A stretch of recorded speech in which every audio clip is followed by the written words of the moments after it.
Good morning, everyone. It's Melissa, your plantita abogada here at Tasteful Nodes, coming to you today from San Fernando, Pampanga. Yes po. Look at who I'm here with today. This is Doc Jun from PotMomma and PotMomma. Yes. and Plant Depot. We are not joined today by Sir Miguel, but just because he's in a bigger, better place right now.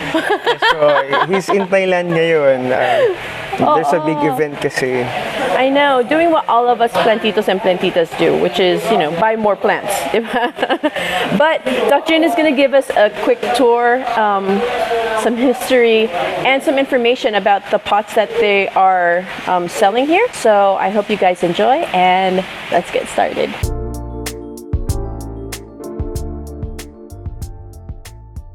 How long has PotMomma been alive? I mean, from idea, from conception, all the way to today. So we started siguro around early 2021. So it's pre-pandemic, mid-pandemic. So at that time, kasi our business are down, no? So yung primary business namin. So nag-isip kami, what other avenue, no? Para magkaroon tayo ng extra income. And then my kuya that time was, siguro masasabi natin malakas siya sa plants. So nag-isip kami ng makakasabay sa plants. So ayun, naisip namin yung pots, which is hindi pa naman sobrang maraming nagtitinda at that time. Not saturated at all, no? Yes po. So yun, sabi namin, subukan natin makauna sa pots. So, nag-start kami, reselling muna. Pampanga naman kasi is known for its pottery. Yes. So, nagpumunta kami sa mga local manufacturer. So, around that time, for probably more than a year, nag-resell kami. Until nag-manufacture na kami on our own po. Imagine, this came up as a pandemic idea. So, just out of boredom, lockdown pa tayo noon. Po, lockdown pa noon. So, talagang nothing else online to do, lang ang pwedeng magawa. So, ayun. How many pots have you guys sold in total, for those curious lang? Siguro, rough estimate around siguro 100,000 na rin, meron na rin for Grabe kayo! Grabe kayo! Grabe yung plant natin, industry natin. Very receptive sila sa idea. Very much so.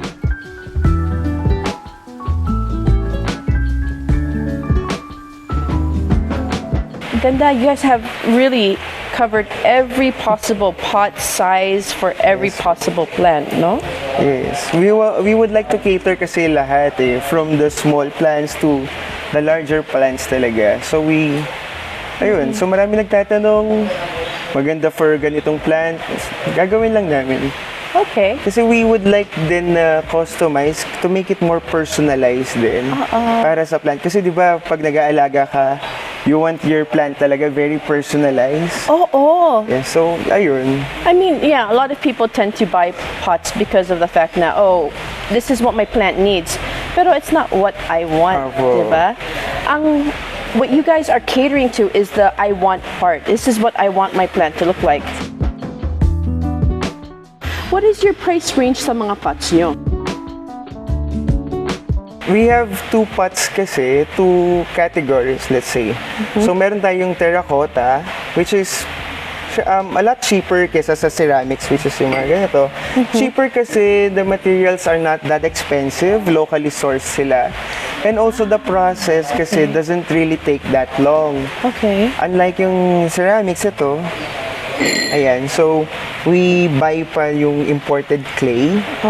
No, para makakuha tayo ng ganitong. And you get a glaze on it, no? Yes, also yung glaze na to, it's not paint kasi. No, it's definitely not. So, talagang see the difference, no? Yes, tapos it is fired at a much higher temperature. So we use a lot of gas for it. So, or electric, kasi yung iba gumagamit ng electric kiln to.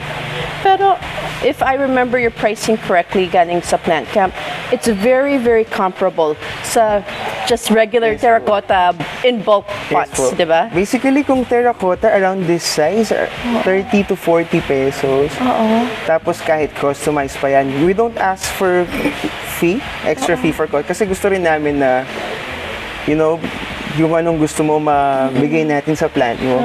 And then, for ito naman, around 150 to 250 yung ganito. Ang ganda na, ha? Yes, thank And you. it's customized. It is one of a kind. Each one is, I mean, clearly, almost similar colors naman, no? Opo. Pero, obviously, there are differences in how they were glazed, in how they came out, sa output mismo. Yes po. Actually, ang glazing din kasi, we can say na it's very unpredictable. Kasi there's many factors that can affect yung color. So, even sa placement lang sa kiln, can change the outcome. So,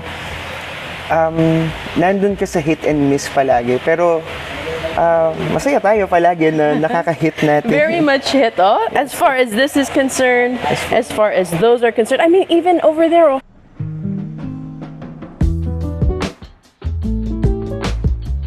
There, you see it? Ang ganda, Yeah. So they're coming up with new stuff. Bali yung concept po dito are sea foam. So we want them to look like the sea nga. I see it nga. Ang ganda. May I? Okay, so it's closed. Ang ganda rin ito, Yes It's po. like, Opo. talagang. So they have their own personality kasi. Hindi sila like yung isa lilitaw. So where as did you come is. up with this idea? Saan nyo na naman naisip na kuha yan? So ito po kasing glaze na ito, is already there na. Pero yung combination, like, ito kasi usually ang tawag nila dito lava. Pero we kind of tweaked it para maging white siyang ganito. And then incorporate it with some floating blue. So it will look like yung sea foam talaga. And if you look from this area, baby, it almost looks like there's iridescence on the lip of the pot Yes, din, po. So it adds more of that oceany vibe to it. Ang galing. Ang galing. Ano po yung kaibahan ng terracotta sa ceramic and what can they do for my plants? Do you have any advice? Basically, kung gusto mo yung plant gusto niya ng a lot of water. Doon tayo sa ceramics kasi it's less porous kasi it doesn't absorb talaga much water. So nare-retain yung water inside. Yes. And then sa mga slow growing din, maganda yung ceramics kasi you don't have to change the pot itself. So kahit matagal yan, hindi masyado nagde-deteriorate yung pot. And then kung naman gusto ng medyo dry, go for terracotta. At saka mas consuming ng space yung terracotta compared sa ceramics. Okay. Kasi it's thinner. No, kasi ito sobrang kumpara sa terracotta, matibay siya. So it can be thinner sa sa yung material compared sa terracotta. Sa terracotta kasi may certain tayong With kapal. So that matibay talaga siya. I didn't know that stuff. I knew about the outside covering that would Yes, po. protect the pot from absorbing too much, but everything else, that's really good information to share.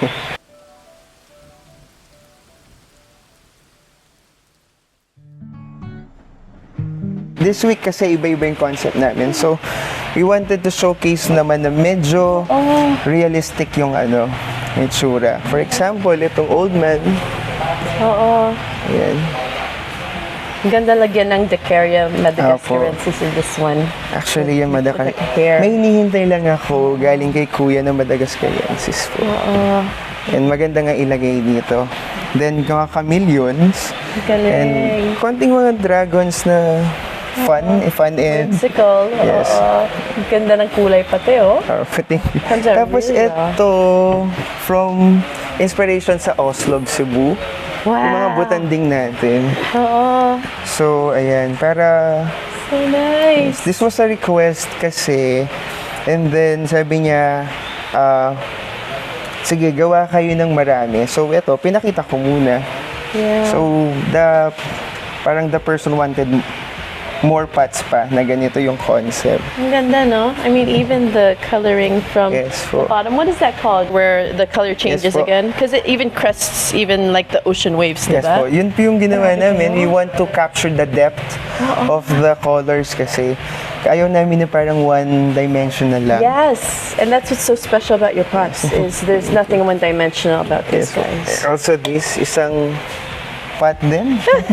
So it's kind of weird, pero Ang ganda. surprisingly, a lot of our collectors are like weird pots. So, You want to give your plants personality then. yes po. This one looks like a sea urchin. Is that the Yes po. inspiration? Okay. Day one kasi, napansin ko, gusto nila yung mga underwater creatures. Di ko alam why, pero so yun yung concept na maraming tao. Because you don't see it in pottery very much, Yes, di ba? Ang galing. So yun, so pinasukan natin kasi that's what they want eh. So, The rhino is really cute too. You have to give the rhino some attention, no? yan. Look Kasi at that. ako talaga, I'm a Ayun, oh. very big fan of rhinos, no? Kasi, di ba, highly protected na rin sila ng Yes. environment. So, A question. yes po. Is this, do they start from sketches to actual? Yes po, actually, pag realism kami, gusto namin mag-start kami sa mismong concept. Like for example, rhino talaga. And then, we either sketch it or send the picture na lang to the potters, no? Galing. So, we try to capture even yung Sketches sa mga... inyo magkakapatid. Ako po yung nag-sketch talaga for the, It's the doc, of course. yan. So, Galing, oh. lion. Even the ears, everything. Ang galing. And Galing. ano po ba? Ito yung skull, isa rin sa mga pinakagusto kong design. So, ayan. Wow. Look at that one. Galing. Paglagay ka lang ng something na very lush na green, ang ganda niyan tingnan. Or there's a cactus that looks like a brain din eh. Yes, opo. If you're into that kind of thing. Yes po, sa brain. Yes, pero yung mga brain...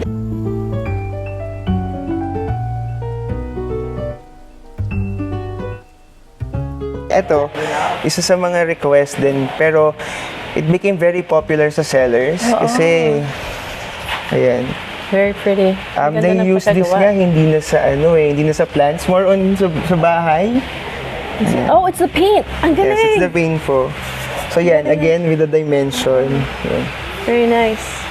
Decorative pot at this point, hindi na kailangan i-plant. Yes po, marami ginagamit as ornament. Yung, Baby, look at that cute stuff over there. so I yan, mean, so cute. sa may mga crazy rin. Oo, very, very whimsical stuff din, oh. You got that teddy bear. You have the puffer Pufferfish. fish. Psyduck. Yes, it's side up, medyo Masakit ang ulo niya. masakit yung ulo. And then a mug. So you cater really to everybody. Oh my Yes, gosh, po. look at that pot. Ito, sea Grabe. urchin siya and a lot of, Oh, that's beautiful. more on underwater talaga. Oo. Actually, matagal na kami Convention for that. nakakagawa ng, aside from pots, gumagawa na rin kami ng mugs and also mga plates and decoration sa bahay. Oh my God. So, depende sa kung anong gusto ng clients talaga. Kami naman, we like the challenge now and then. So, pag binigyan kami ng ganitong assignment, and then we try to fulfill as much as we can. What is that room, by the way? It used to be a greenhouse nung marami pa kaming plants, and then we tried to trim down nung parang nursery namin. Are you talking about these plants Yes here? po. Used to be in there? Wow. And then nakita namin na parang nagpo-foster sila ng better dito sa open. So nilabas namin sila. Yeah, And but then, that's a lot. pinasok na lang namin yung pots namin sa loob. So, talagang mas okay sila dyan. Can you give us a tour of the inside Sure, there? why not?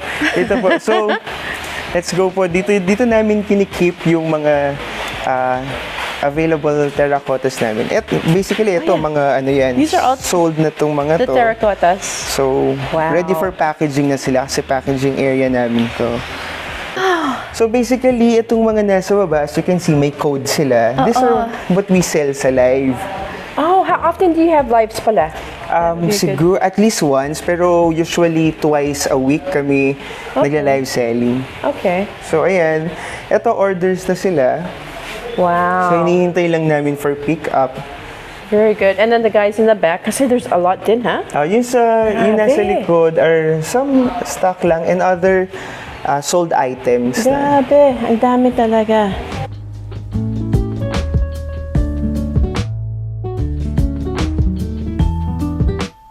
Anyone can come to you with an idea and you Yes. sketch the idea. Actually, ang sabi namin, we always want their input. and their ideas. Tapos, pag nagawa namin, there's no pressure if you want to take it or not. Kasi we appreciate that, parang the trust na ibibigay nila na gusto nila magpa-customize. So, yun.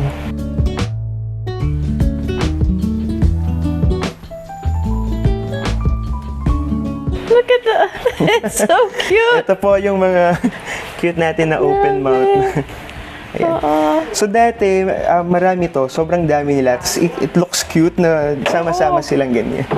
And then look at this, baby. I mean, it's a small pot, huh? Yes, It's for a small plant, pero magara. Grabe. Yes, bigyan lang natin ng konting stage yung plant. Yeah. I mean, the plant is already beautiful, but you want to dramatize it. Ano? Grabe. And there they are. All of the urchins, Yes. tarantulas, chameleons. Ito share, isa sa mga natin din sa Philippines. Although natanggal lang yung isang ear, so I don't wanna sell it anymore. So It's so pretty. It's so well made too. very then they have expressive din. A face there, baby. You see it right next to the goose or the duck. Oh, galing din. And then they have more traditional, such as the flower right next to it. Yes no? po. Oh, there. Wow. And like you said, a lot of ocean theme. Ito, isa pa sa mga request natin na Ayan, really took off. Oh, Itong, ganda. My goodness. so they want it Really in pretty. different colors, pero yung nag-request ito want it really this purplish red. Oo. Yan. Isa sa mga, nice. naging bestseller natin na concept. Sheesh. Grabe. And then ito, isa rin to sa naging mabenta for soul. It's the same thing as the head. I know. I saw the head So outside. maglalagay sila ng green cactus nga dyan. Or some curly-haired plants. Yes, actually yung mga cascading plants yung nilalagay nila dyan. May I? You have some oddity pot student, huh? Yes po. So But yan. this is this is like from your naisip mo lang to. Opo, bigla lang natin kapag we are in the In zone. the zone. Yes. But see, you could see how someone could stage something like this with Yes, two po. different openings. There is a drainage hole pa sa loob. Ang ganda. You have abstract. Opo, Yes. nag-start yan kasi gumawa lang kami ng isa and then one interior designer nakita niya. So gumawa kami ng marami. So I just kept one No, yeah. from that batch. You should put out some more abstract stuff too. It's definitely interesting. Opo. I mean, yeah. I mean, there's another one right back there, babe. Ang galing. Just really, really good stuff. So your clients can send you ideas. Yes po. Are your clients open to other people asking or requesting the same thing? Because I mean, sometimes when a good idea comes off, everybody wants it, diba? Opo, actually sa ganun, we don't restrict din naman. Pero kapag sinabi lang, I want this exclusively mine, syempre there's not, pagbibigyan natin kasi that's their idea naman. Pero kapag meron gustong magpagawa, we ask those nag-request talaga, yung original request, na is it okay if we replicate or... Pero ang ginagawa namin, we would like to keep it a bit different from the I was original. gonna say, the lawyer in me is saying, okay, even if it's exclusive, you could still Yeah. change it up a A bit, little bit apo. to make it your own. Yes po. So yun, we have to change it. For example, marami dito are from Pinterest din, ideas from Pinterest. We have to change it You a made little it bit. your own. Yes po. Galing! Ang galing! What is the biggest pot you guys have made? Siguro the biggest pot na nagawa namin was around 3 by 3 feet. Wow. So roughly 1 by 1 po. So size is not a problem. Actually, yung kiln natin, papakita ko sa inyo, yeah. medyo limited tayo dun sa kiln size. Smaller pieces are easier to fit places, pero yung big pieces, yun ang no? Actually, we are limited to this lang. Yung Okay. size nito kasi rather than the traditional pugon type, so ito yung gina-employ natin, no? So I tap on kay Sir Dean Jacob to gumawa siya ng 1 by cube. 1 cubic meter po na kiln for me. And then yun po, sobrang generous niya even sa pagturo. Up until now, tinuturuan niya pa rin kami. Wow. Yeah, sobrang thank you kay Sir Dean J. Yes, thank you. Because without you, I would not have Opo. found you. I would not. Thank you. Napakabait na tao po ni Sir Dean. For someone who's interested, what would you even suggest? Where would they even start if they wanted to make something? How did you Meron start? tayong maliliit din kasi na ganito. Pero ito kasi roughly around 400,000 siguro isang ganito. Pero meron naman smaller na like 150,000 na kiln. Pero pwede rin naman yung pugon kiln na rather easier or less or cheaper na ginagamit. Pero kasi ang gusto ko dito, regulated yung temperature. So gusto mo siya, you want easy and slow rise in temperature, yan, may regulate siya dito. Rather than dun sa pugon. Who is the person who taught you how to do your pots? So yung nagturo po sa amin, actually nag-enroll kami sa classes po si Sir Vicente Godinho and Ma'am Rita. So hello po sa kanila, yan. From Tahanan Pottery. So nag-enroll kami sa kanila, tapos they were very generous talaga sa learnings. Parang I think they did not really hold back sa pag-share ng information. So very thankful kami sa kanila. So isa sila sa mga tumulong sa amin magsimula dito kasi sila yung nagturo. Talagang sila nagturo ng start namin sa pottery. When was that? I think nag-start kami yung Yung sa tahanan. Yes when you po, visited. siguro more than a year ago pa lang, nag-start na kami, nag-aral kami sa kanila, and then nag-manufacture na kami on our own po. Ayun, so sabi ko, medyo aggressive kami nung Great time na yun. mentorship then. Oo. Sobrang galing kasi nila. Sobrang patient nila. Diyos ko, sobrang patient po nila, Ma'am Rita sa amin. Thank you po. Thank you po sa Thank you. inyo. Sa Tahanan Pottery po. Yeah, without them, I mean, gosh. How long does it take an average Okay, so- size pot? An average pot siguro sa cooking, no, terracotta, around 8 hours yung cooking. Pero yung manufacturing nun can take 1 to 2 hours. 1 to 2 weeks talaga. Wow. Yes po. So, pag naman ceramics, ang cooking time niya is 14 hours or more.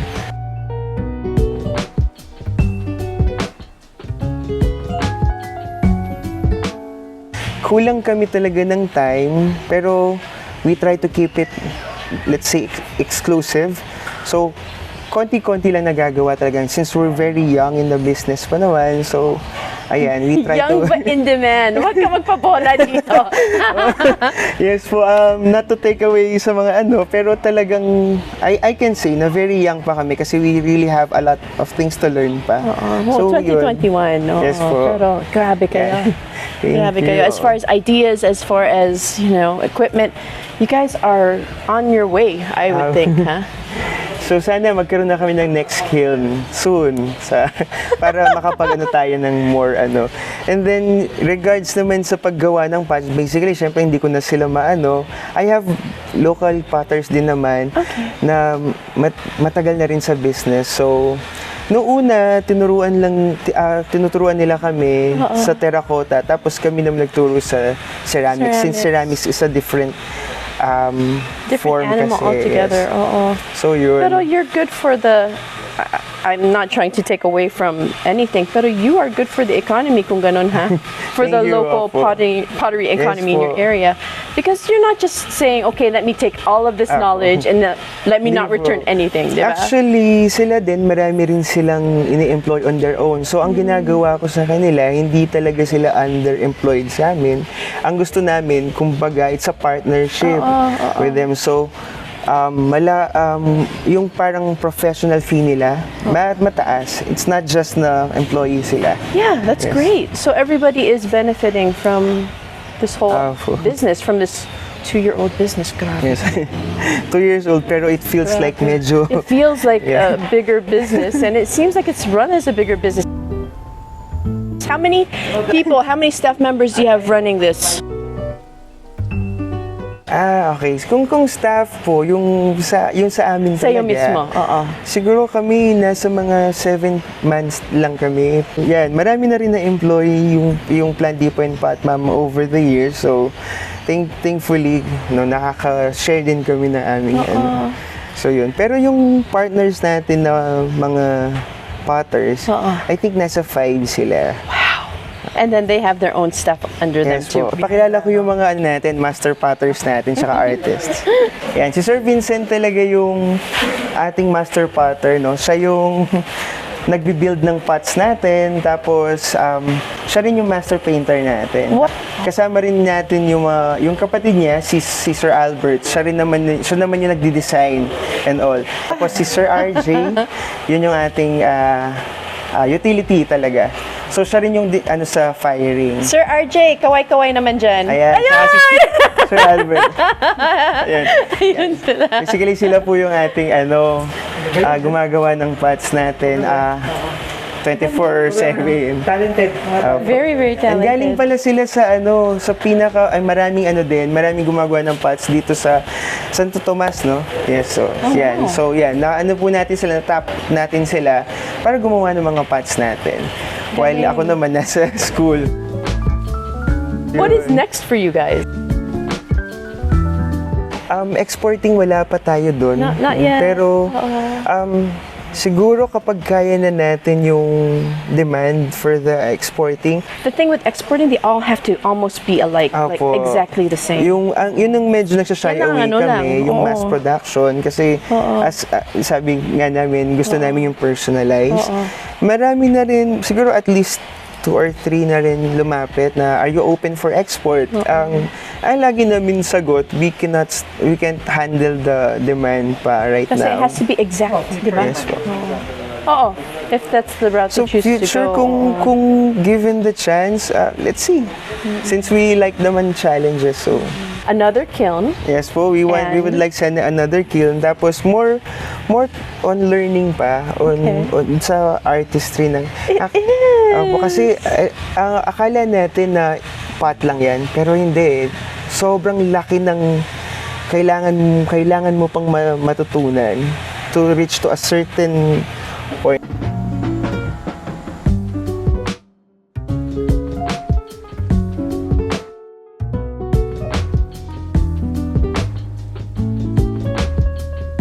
And, it's one thing to see you at a plant show or whatever.